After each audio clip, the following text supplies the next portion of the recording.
Terima kasih Anda masih bersama kami dalam Aceh hari ini.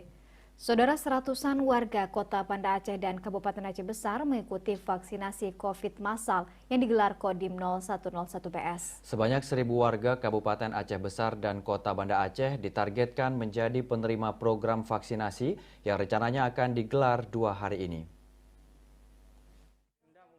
Selain pelayan publik, mereka yang memiliki riwayat penyakit penyerta merupakan target sasaran pelaksanaan yang digelar Kodim 0101 Aceh Besar.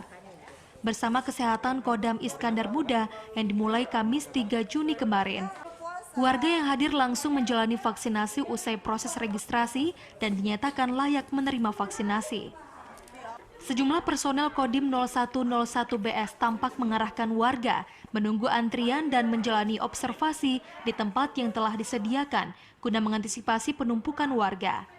Sebelum mengikuti vaksinasi, mereka diminta mengisi data guna memudahkan pemberian vaksin di tahap kedua. Vaksinasi massal digelar guna mempercepat pemenuhan target pemberiannya kepada warga, sebagaimana program pemerintah. Langkah ini diharap mampu menekan angka penyebaran COVID-19 yang menunjukkan tren peningkatan sebulan terakhir.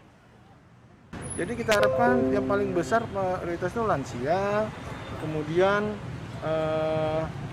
yang punya penyakit orbit, Pak.